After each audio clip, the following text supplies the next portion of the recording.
The case for the prosecution.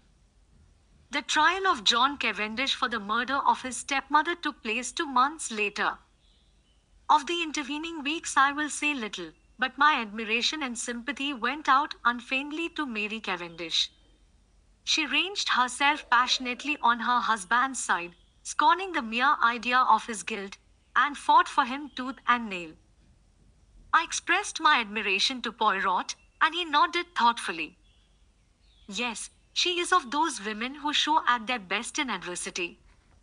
It brings out all that is sweetest and truest in them. Her pride and her jealousy have. Jealousy? I queried. Yes. Have you not realized that she is an unusually jealous woman? As I was saying, her pride and jealousy have been laid aside. She thinks of nothing but her husband, and the terrible fate that is hanging over him. He spoke very feelingly, and I looked at him earnestly, remembering that last afternoon, when he had been deliberating whether or not to speak. With his tenderness for a woman's happiness, I felt glad that the decision had been taken out of his hands. Even now, I said, I can hardly believe it. You see, up to the very last minute, I thought it was Lawrence. Poirot grinned. I know you did. But John, my old friend John. Every murderer is probably somebody's old friend, observed Poirot philosophically. You cannot mix up sentiment and reason. I must say I think you might have given me a hint. Perhaps, Mommy, I did not do so, just because he was your old friend.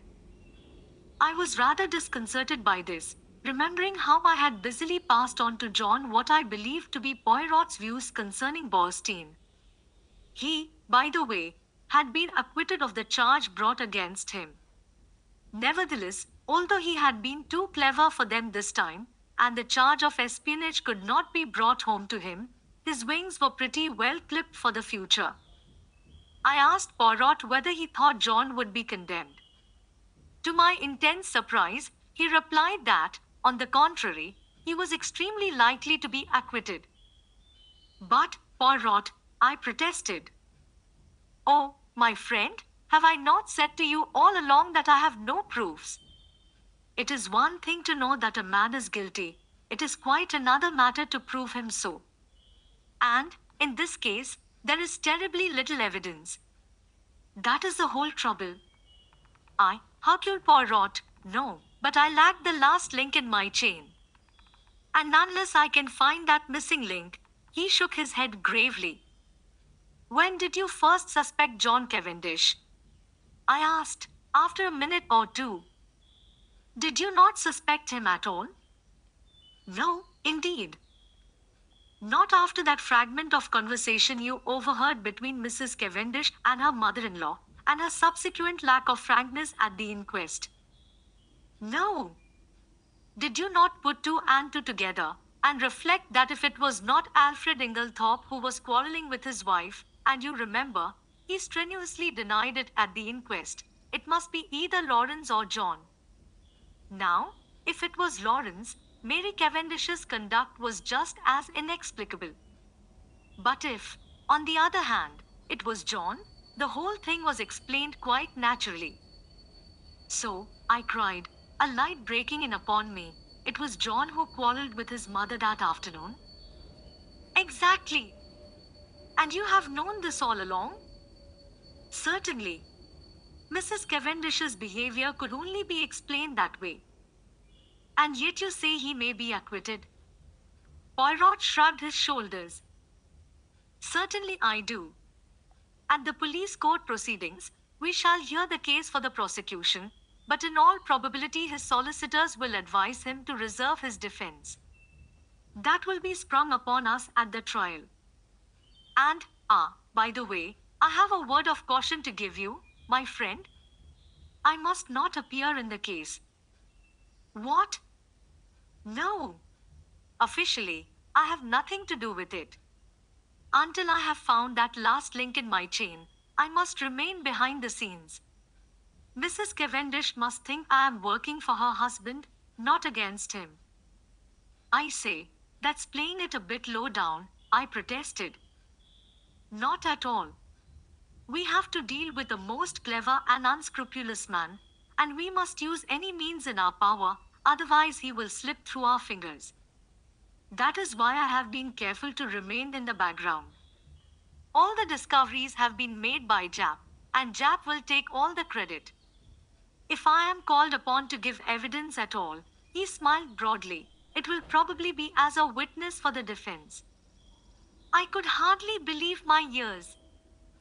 It is quite and regal, continued Poirot. Strangely enough, I can give evidence that will demolish one contention of the prosecution. Which one? The one that relates to the destruction of the will. John Cavendish did not destroy that will. Poirot was a true prophet. I will not go into the details of the police court proceedings, as it involves many tiresome repetitions. I will merely state boldly that John Cavendish reserved his defense and was duly committed for trial. September found us all in London. Mary took a house in Kensington, Poirot being included in the family party. I myself had been given a job at the War Office, so was able to see them continually.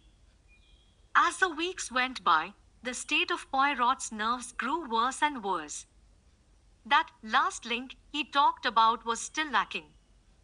Privately, I hoped it might remain so, for what happiness could there be for Mary if John were not acquitted?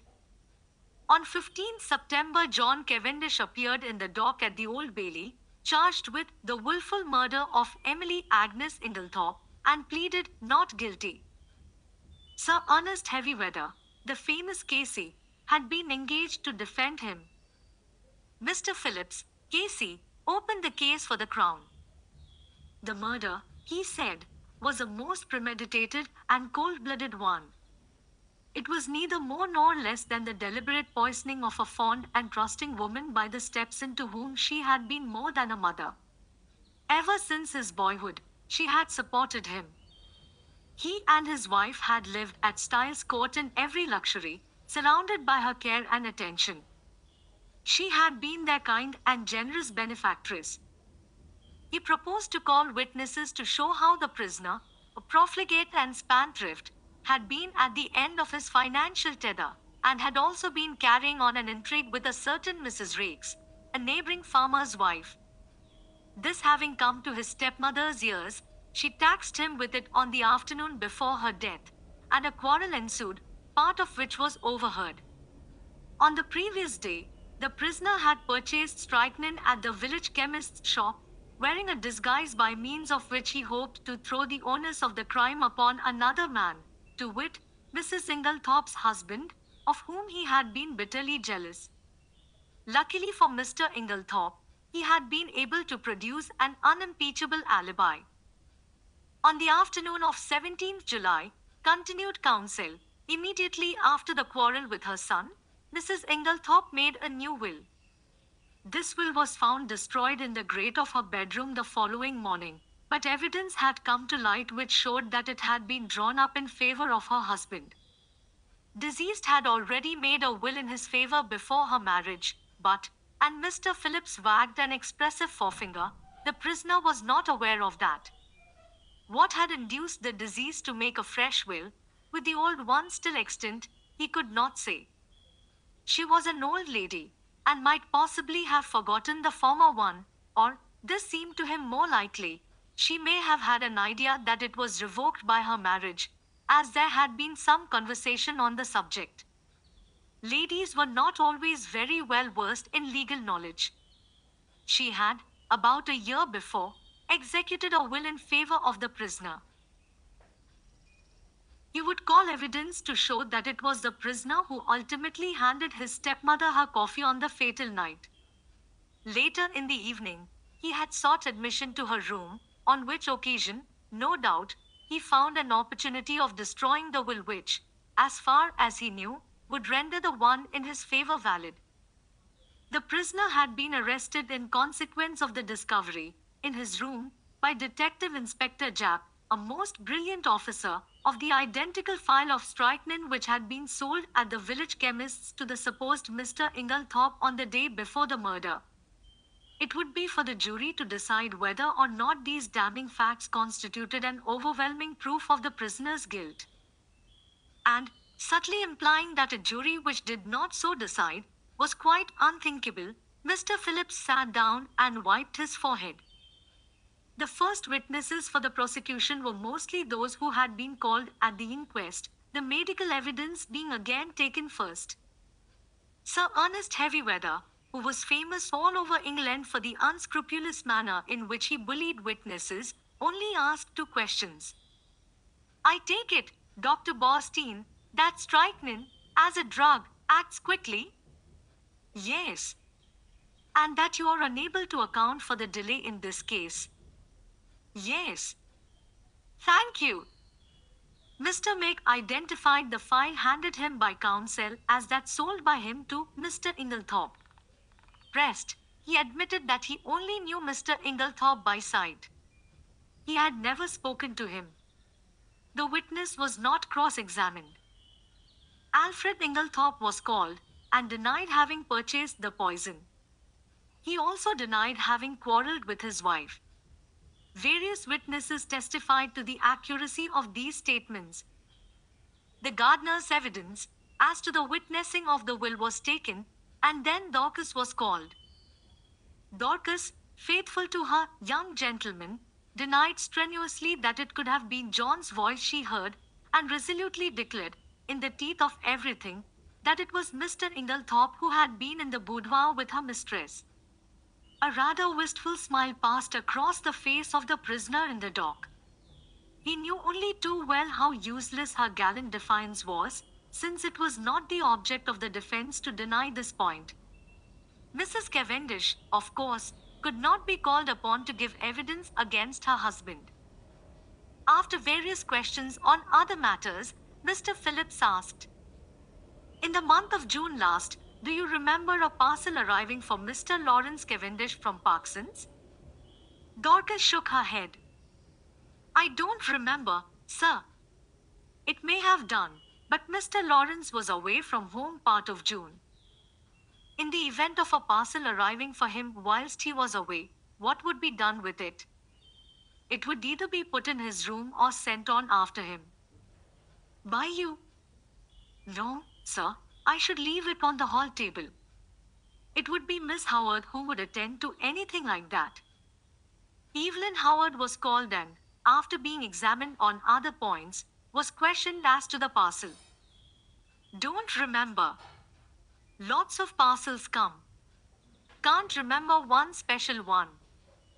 You do not know if it was sent after Mr. Lawrence Cavendish to Wales, or whether it was put in his room? Don't think it was sent after him. Should have remembered it if it was. Supposing a parcel arrived addressed to Mr. Lawrence Cavendish, and afterwards it disappeared, should you remark its absence? No, don't think so. I should think someone had taken charge of it. I believe, Miss Howard, that it was you who found this sheet of brown paper? He held up the same dusty piece which Poirot and I had examined in the morning room at Styles. Yes, I did. How did you come to look for it? The Belgian detective who was employed on the case asked me to search for it. Where did you eventually discover it? On the top of a wardrobe. On top of the prisoner's wardrobe? I believe so. Did you not find it yourself? Yes. Then you must know where you found it. Yes, it was on the prisoner's wardrobe. That is better. An assistant from Parkson's, theatrical costumiers, testified that on 29 June, they had supplied a black beard to Mr. L. Cavendish, as requested.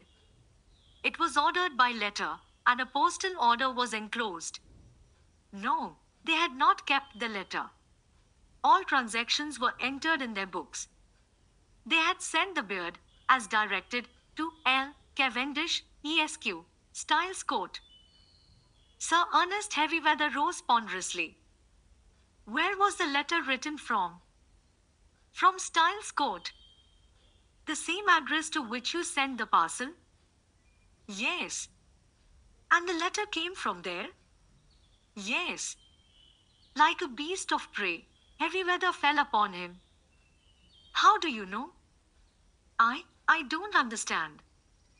How do you know that letter came from Styles? Did you notice the postmark? No, but. You did not notice the postmark. And yet you affirm so confidently that it came from Styles. It might, in fact, have been any postmark. Why, yes. In fact, the letter, though written on stamped notepaper, might have been posted from anywhere. From Wales, for instance. The witness admitted that such might be the case, and Sir Ernest signified that he was satisfied. Elizabeth Wells, second housemaid at Styles, stated that after she had gone to bed she remembered that she had bolted the front door, instead of leaving it on the latch as Mr. Inglethorpe had requested. She had accordingly gone downstairs again to rectify her error. Hearing a slight noise in the west wing, she had peeped along the passage, and had seen Mr. John Cavendish knocking at Mrs. Inglethorpe's door. Sir Ernest Heavyweather made short work of her, and under his unmerciful bullying she contradicted herself hopelessly, and Sir Ernest sat down again with a satisfied smile on his face. With the evidence of Annie, as to the candle grease on the floor, and as to seeing the prisoner take the coffee into the boudoir, the proceedings were adjourned until the following day. As we went home, Mary Cavendish spoke bitterly against the prosecuting counsel. That hateful man! What a net he has drawn around my poor John! How he twisted every little fact until he made it seem what it wasn't. Well, I said consolingly, it will be the other way about tomorrow.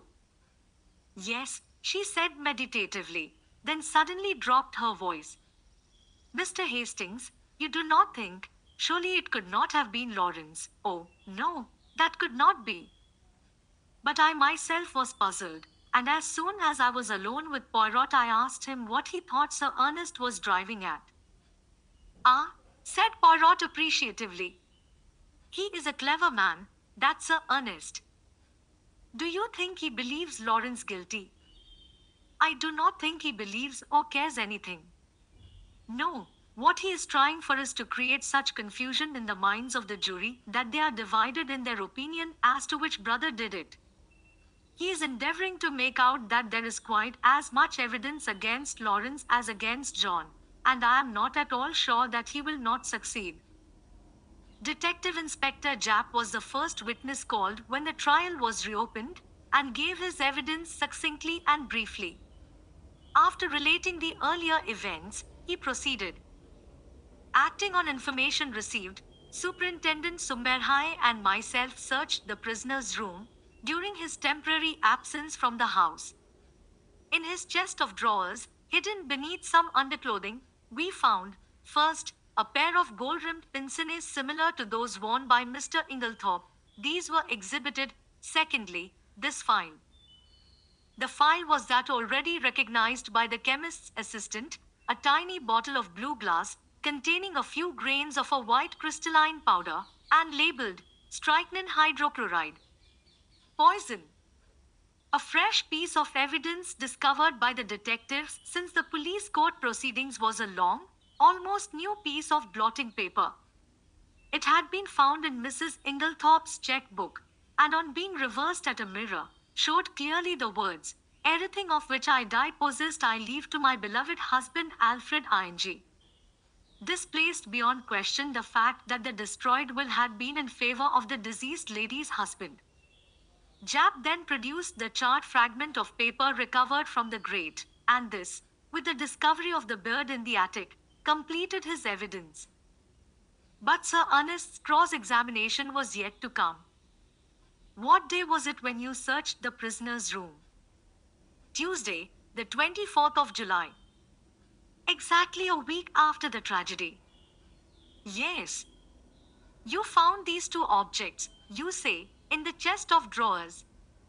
Was the drawer unlocked? Yes.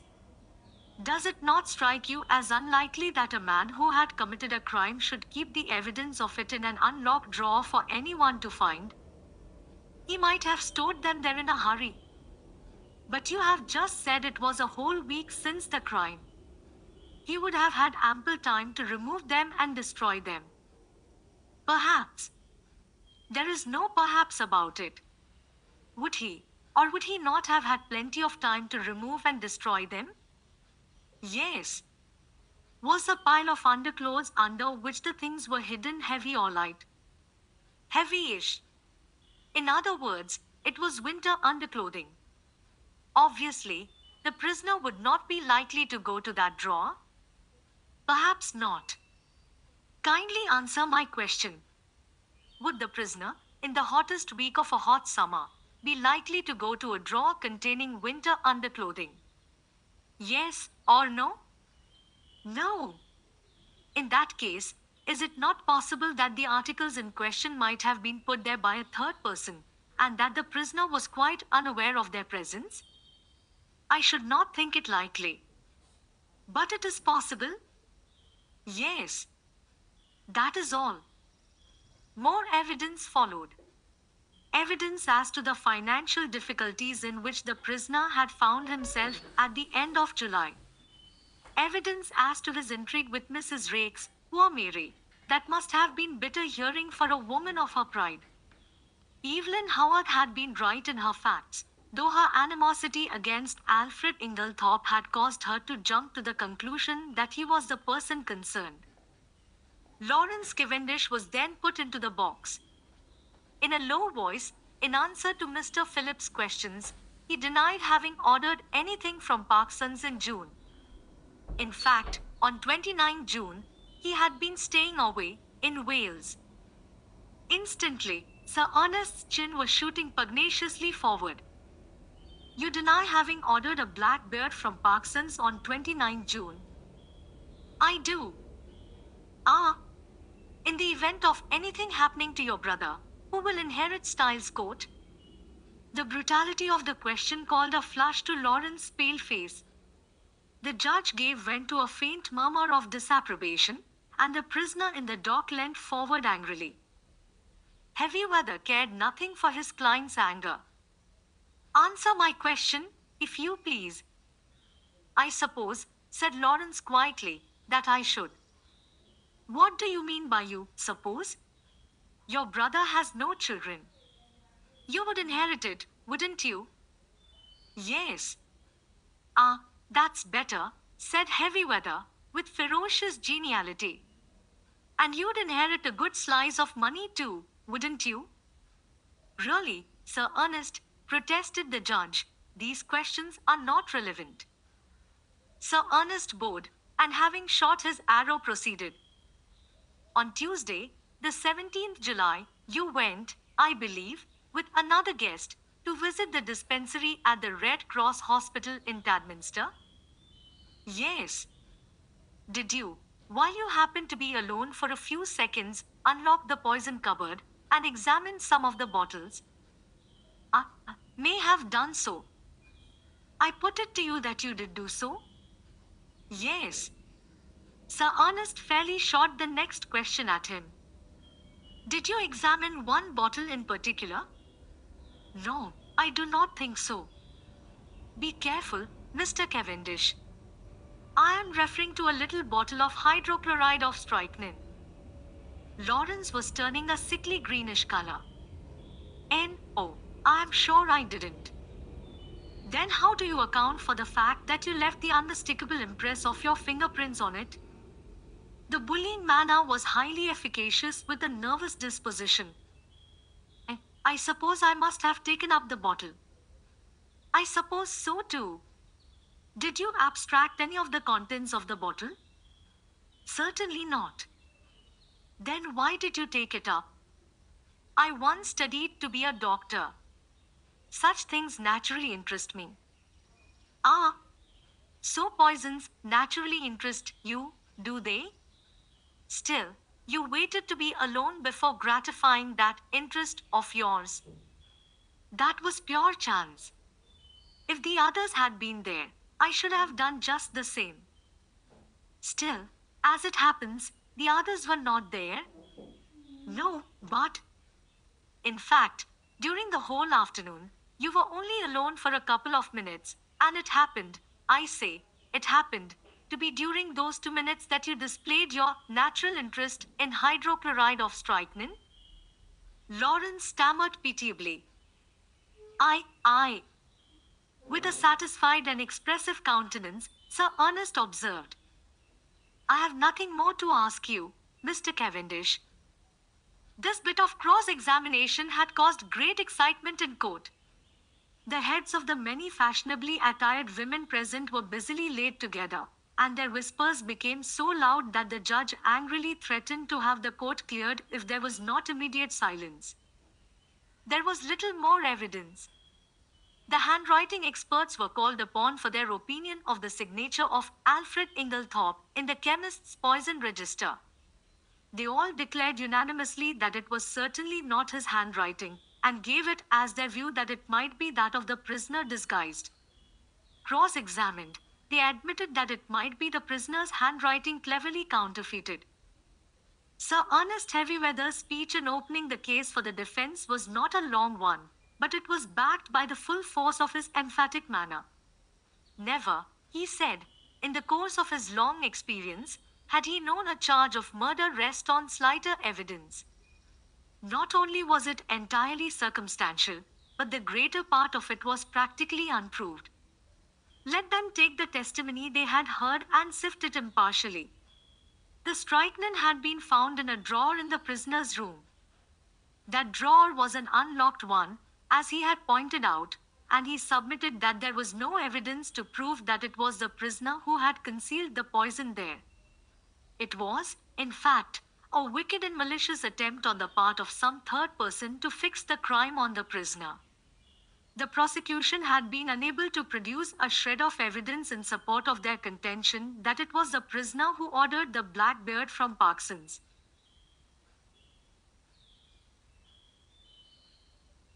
The quarrel which had taken place between prisoner and his stepmother was freely admitted, but both it and his financial embarrassments had been grossly exaggerated. His learned friend, Sir Ernest, nodded carelessly at Mr. Phillips, had stated that if the prisoner were an innocent man, he would have come forward at the inquest to explain that it was he, and not Mr. Inglethorpe, who had been the participator in the quarrel. He thought the facts had been misrepresented. What had actually occurred was this. The prisoner, returning to the house on Tuesday evening, had been authoritatively told that there had been a violent quarrel between Mr. and Mrs. Inglethorpe. No suspicion had entered the prisoner's head that anyone could possibly have mistaken his voice for that of Mr. Inglethorpe. He naturally concluded that his stepmother had had two quarrels. The prosecution averred that on Monday, 16th July, the prisoner had entered the chemist's shop in the village, disguised as Mr. Inglethorpe. The prisoner, on the contrary, was at that time at a lonely spot called Marston's Spinney, where he had been summoned by an anonymous note, couched in blackmailing terms, and threatening to reveal certain matters to his wife unless he complied with its demands. The prisoner had, accordingly, gone to the appointed spot, and after waiting there vainly for half an hour had returned home. Unfortunately, he had met with no one on the way there or back who could vouch for the truth of his story, but luckily he had kept the note, and it would be produced as evidence. As for the statement relating to the destruction of the will, the prisoner had formerly practiced at the bar, and was perfectly well aware that the will made in his favor a year before was automatically revoked by his stepmother's remarriage. He would call evidence to show who did destroy the will, and it was possible that that might open up quite a new view of the case. Finally, he would point out to the jury that there was evidence against other people besides John Cavendish. He would direct their attention to the fact that the evidence against Mr. Lawrence Cavendish was quite as strong, if not stronger than that against his brother. He would now call the prisoner. John acquitted himself well in the witness box. Under Sir Ernest's skillful handling, he told his tale credibly and well. The anonymous note received by him was produced and handed to the jury to examine. The readiness with which he admitted his financial difficulties and the disagreement with his stepmother lent value to his denials. At the close of his examination, he paused and said, "I should like to make one thing clear. I utterly reject and disapprove of Sir Ernest Heavyweather's insinuations against my brother. My brother, I am convinced, had no more to do with the crime than I have." Sir Ernest merely smiled and noted with a sharp eye that John's protest had produced a very favorable impression on the jury. Then the cross-examination began. "I understand you to say that it never entered your head that the witnesses at the inquest could possibly have mistaken your voice for that of Mr. Inglethorpe. Is not that very surprising?" "No, I don't think so. I was told there had been a quarrel between my mother and Mr. Inglethorpe, and it never occurred to me that such was not really the case. Not when the servant Dorcas repeated certain fragments of the conversation, fragments which you must have recognized?" "I did not recognize them." "Your memory must be unusually short." "No, but we were both angry, and, I think, said more than we meant. I paid very little attention to my mother's actual words." Mr. Phillips' incredulous sniff was a triumph of forensic skill. He passed on to the subject of the note. "You have produced this note very opportunely. Tell me, is there nothing familiar about the handwriting of it?" "Not that I know of." "Do you not think that it bears a marked resemblance to your own handwriting, carelessly disguised?" "No, I do not think so." "I put it to you that it is your own handwriting." "No. I put it to you that, anxious to prove an alibi, you conceived the idea of a fictitious and rather incredible appointment, and wrote this note yourself in order to bear out your statement." "No. Is it not a fact that, at the time you claim to have been waiting about at a solitary and unfrequented spot, you were really in the chemist's shop in Style Street? Mary, were you purchased strychnine in the name of Alfred Inglethorpe?" "No, that is a lie." "I put it to you that, wearing a suit of Mr. Inglethorpe's clothes, with a black beard trimmed to resemble his, you were there, and signed the register in his name." "That is absolutely untrue." "Then I will leave the remarkable similarity of handwriting between the note, the register, and your own, to the consideration of the jury," said Mr. Phillips, and sat down with the air of a man who has done his duty, but who was nevertheless horrified by such deliberate perjury. After this, as it was growing late, the case was adjourned till Monday. Poirot, I noticed, was looking profoundly discouraged. He had that little frown between the eyes that I knew so well. "What is it, Poirot?" I inquired. "Ah, mon ami, things are going badly, badly." In spite of myself, my heart gave a leap of relief. Evidently there was a likelihood of John Cavendish being acquitted. When we reached the house, my little friend waved aside Maria's offer of tea. "No, I thank you, madam.